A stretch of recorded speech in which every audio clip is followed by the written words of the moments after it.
वैसे आपके दिमाग पे ये सवाल जरूर आया होगा कि भाई X200T मतलब X200 देखा जाए सीरीज तो पिछले साल का सीरीज था। अब ये X300 में कहाँ से X200T घुसा रहे हैं। अब देखिए यहाँ पे ये स्मार्टफोन जो कि आने वाला है इंडिया में X200T नाम से, ये एक नया मेंबर होगा। अब मेरे ख्याल से अब इस हिसाब से देखा जाए तो X300T तो भाई 2027 में आएगा। भाई देवे वो मामला काफ़ी एक तरफ करते हैं, हम इस वीडियो में बात करते हैं कि भाई X200T आखिर बीच में तो आया, ऐसे घुसा है तो आखिर लेकर क्या आएगा और इसका प्राइस कहाँ तक जाएगा, ये समझते हैं इस वीडियो में। तो मेरे ख्याल से X200FE को देख रहे हैं, मतलब जो डिज़ाइन वहाँ पे है उससे काफ़ी हट के रहेगा और कुछ चीज़ों मामलों में ये X200FE से ऊपर जाएगा और Vivo X300 जो प्राइस है ना उसके बीच में होने वाला है। देखिए यहाँ पर जो भी इसकी चीज़ें निकल के आएंगे हम उसके बारे में शेयर करेंगे और कहीं ना कहीं इस फोन को हम जज करेंगे कि आखिर ये स्मार्टफोन कहाँ पर स्टैंड करता है और किन के लिए बनाया जा रहा है। अब देखिए यहाँ पर हम सबसे पहले डिजाइन की बात करते हैं। Design no doubt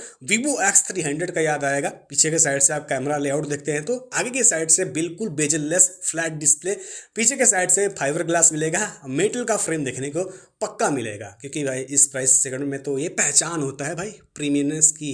by the way रही बात यहाँ पे कुछ पोर्ट्स और बटन्स का हालचाल, देखो यहाँ पे IR sensor, studio speaker, under display fingerprint scanner, मेरे ख्याल से ऑप्टिकल वाला, अल्ट्रासोनिक वाला, मेरे ख्याल से प्राइस को थोड़ा सा कंप्रोमाइज करने के लिए हो सकता है कम कर दें। आपको ड्यूअल एनओ सिम स्लॉट पक्का मिलेगा। रही बात यहाँ पर जो है डिस्प्ले की साइज, अब डिस्प्ले की साइज अगर देखते हैं ना तो आप ये समझ जाएंगे कि आखिर इस फोन का साइज कितना तक जाएगा। निकल के आ रहा है जो डिस्प्ले की साइज वो है 6.6 इंचेस का और उस हिसाब से देखा जाए तो न ज़्यादा बड़ा है न छोटा ये स्मार्टफोन है। तो मेरे ख्याल से डिस्प्ले साइज एकदम स्टैंडर्ड है। 10 बिट का एक एमोलेड और LTPO नहीं मिलने वाला है, तो ये भी आप अंदाज़ा लगा लीजिएगा कि कैसा ये डिस्प्ले है। साथ में 1.5K रेजोल्यूशन, 2K नहीं है, आपको 120 हर्ट्ज रिफ्रेश रेट। तो डिस्प्ले प्रॉपर्टी मेरे ख्याल से एकदम स्टैंडर्ड वाला है।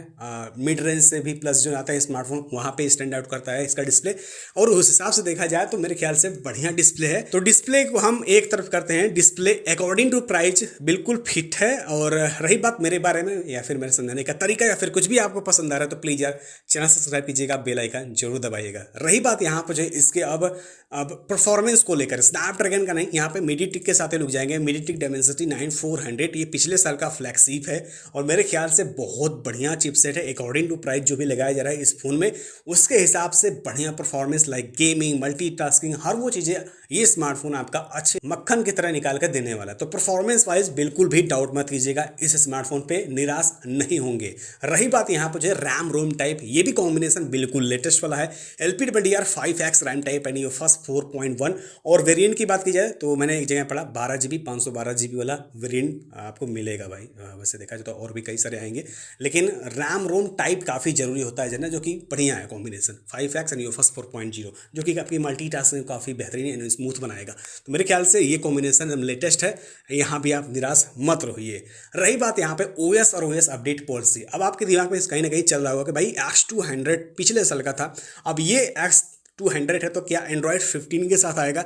नहीं भाई, एंड्रॉयड 16 के साथ और 5 साल का मेजर अपडेट और 7 साल का सिक्योरिटी पैच अपडेट लेकर आएगा। मेरे ख्याल से ये भी ठीक है, Origin OS के साथ आएगा, Origin OS 6 एंड बहुत सारे AI फीचर्स एंड UI में बहुत सारे फीचर्स देखने को मिलेंगे। तो कुल मिला जुला के यहाँ पे आपको फील नहीं होगा कि भाई ये पुराना वाला फ़ोन है। रही बात यहाँ पर जो है इसका बैटरी पैक और चार्जर, X200 की बात की जाए तो X300 की बात की जाए तो वहाँ पे लगभग 6000 mAh का बैटरी निकल के आता है, लेकिन ये स्मार्टफोन आपको 6200 mAh की बैटरी, 90 वाट का वायर्ड चार्जिंग सपोर्ट और 40 वाट का वायरलेस चार्जिंग प्रोवाइड करने वाला है।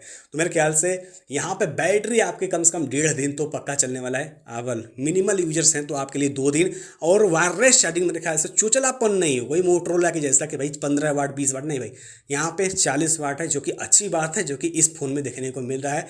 यहाँ पे मैं कहूँगा बैटरी सेक्शन में भी आप कमज़ोर नहीं पड़ने वाला है स्मार्टफोन और निराश नहीं होंगे। रही बात यहाँ पर जो इसके कैमरा सिस्टम को लेकर, जो कि जायज़ के कोलैबोरेशन देखने को मिल जाते हैं, जायज़ टून यहाँ पे सेंसर रहेंगे, ऑप्टिक्स रहेंगे, और मेरे ख्याल से यहाँ पे जो कैमरा सिस्टम है ना Vivo X300 से नीचे है और Vivo X200 FE से ऊपर जा रहा है, मतलब इन दोनों के बीच में पड़ता है। 50 मेगापिक्सल विथ OIS लाइटिया 702 सेंसर मिलता है मेन। फिर JN1 सेंसर मिलता है सैमसंग का विथ अल्ट्रा वाइड। साथ में आपको एक 50 मेगापिक्सल 3x ऑप्टिकल जूम लेकर आने वाला है, मेरे ख्याल से 120x डिजिटल जूम। और यहाँ पे आगे के साइड से 32 मेगापिक्सल। तो ये फ़ोन कहीं ना कहीं स्टैंड आउट करता है Vivo X300 के नीचे।